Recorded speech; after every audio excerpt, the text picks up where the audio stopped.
Good morning. Today is the 24th day of the second Adar, the 3rd of April. We're up to the fourth reading of Parshat Shemini, the aftermath of the perishing of Aaron's two eldest sons, Nadav and Avihu. And the fourth reading begins with these verses. We're looking at Leviticus 10:12. I'm going to read it with the Vishnevsky additional information. Once the bodies of Nadav and Avihu were removed from the tabernacle, the installation ceremonies could resume. So Aaron offered up the additional sacrifices for the first of the month. On the first of the month, we bring a special Seir Chatat, a special goat of atonement. Once all the sacrifices had been offered up, the question arose as to whether the portions of the sacrifices designated to be eaten by the priests should indeed be eaten by Aaron and his two remaining sons, since they were in mourning now because of the two elder brothers who had perished. As will be recounted later, the princes of the 12 tribes donated dedication offerings for the inauguration of the altar. This we'll read in the book of Numbers. And what happened was that each one of the 12 days, from the 1st of Nisan until the 12th of Nisan, one of the princes or the kings of one of the tribes donated a dedication offering. And on the first day, the prince who offered his dedication offering on the 1st of Nisan was Nachshon, the son of Aminadav, the king of the tribe of Judah. These dedication offerings included grain offerings, part of which were also to be eaten by the priests. So the same question applied to Nachshon's, to the king of Judah's grain offering. Moses spoke, now we're at the verse itself. Moses spoke as follows to Aaron and his surviving sons, Elazar and Itamar. Again, Aaron had 4 boys, Nadav, Avihu, Elazar, and Itamar. And Elazar and Itamar were now the only ones remaining. And he said to them like this, and this is an addition, it's not in the Torah, but this is basically what comes out of Rashi. Even though only a high priest is permitted and required to eat his sacrifices on the day his close relatives die, meaning a high priest doesn't actually have a period of mourning in the regular sense, because he has to continue with his duties in the tabernacle or in the temple. So even though it's only the high priest that is permitted and required to continue serving his sacrifices and eating from them, and again, every grain sacrifice is eaten from, at least these ones are. All 3 of you in this respect too are subject to the stringencies of the high priest at this time.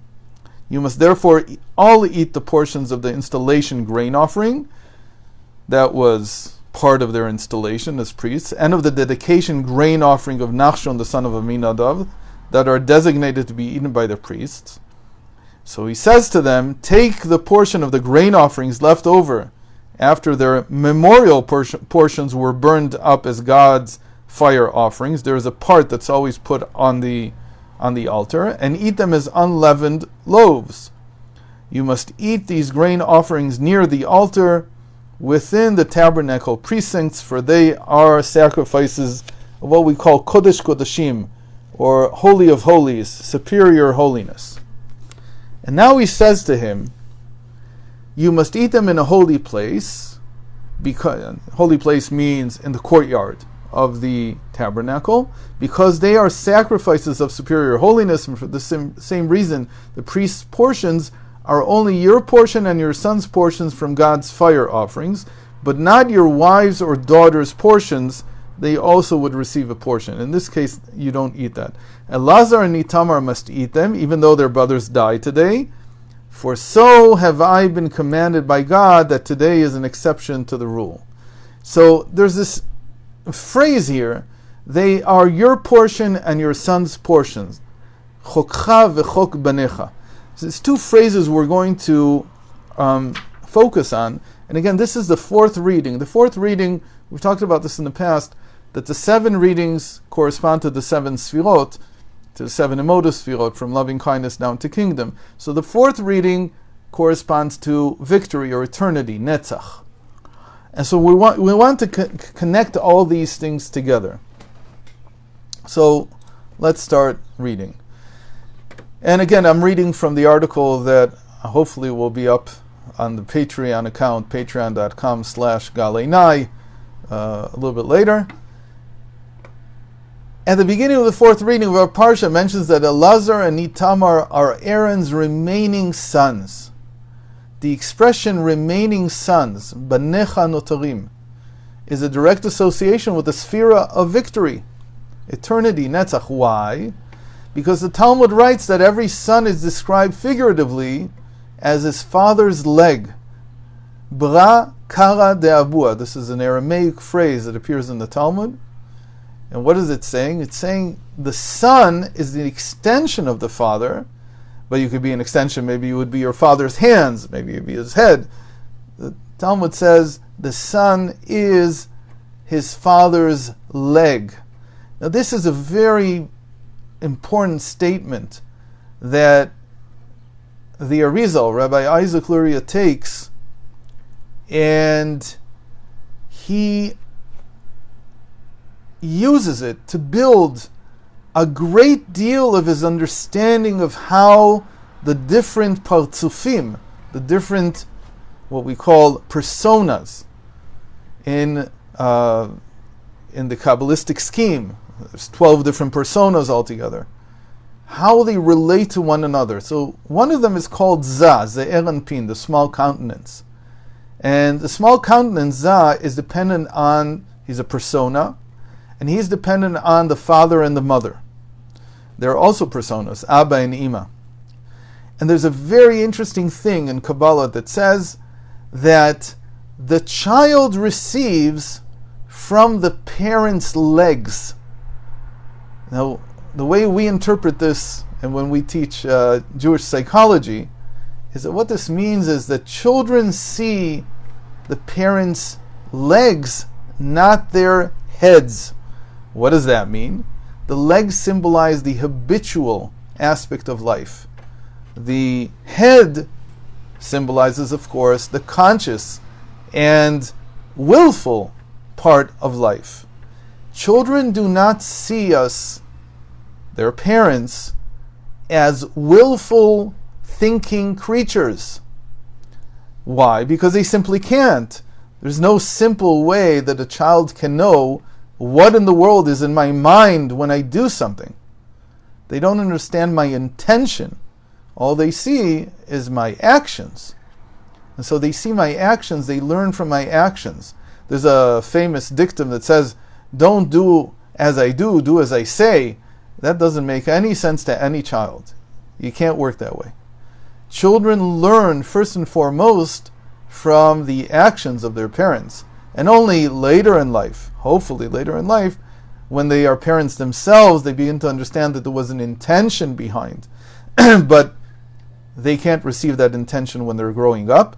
And in fact, the way that the Arizal, the way the Rabbi Isaac Luria describes this, is that the actions of the parents become the mindset of the children. And this is an extension. This all comes out of a very deep understanding of this concept that the child is the leg of his father. Meaning from his father he only receives the leg, he only receives the actions, the habits. In any case, this is how the son eternalizes the father. And this is clearly pointed out by the verses, the remaining sons that continue existing after their father provide him, and after their father, and provide him with continuity. It follows that since the verse mentions only Elazar and Itamar as Aaron's remaining sons, we can deduce that Nadav and Avihu, his two older sons that died on the 8th day of the tabernacle's inauguration, were not considered their father's legs, because they're not referred to in this, and they're not mentioned in this reading. So what were they? The sages tell us that they were either on an equal level to their father Aaron, or even greater than him. As Moses said, they are greater than me and you. Now, I once heard from Rabbi Steinsaltz, after meeting a certain individual, it is the same for daughters, yes. Although the daughters are more connected to the mother, but that's a topic for a different discussion. I once heard from him after meeting a particular individual in Jerusalem who had lost his son at a young age. He wasn't that young, he was in his teens when he passed away.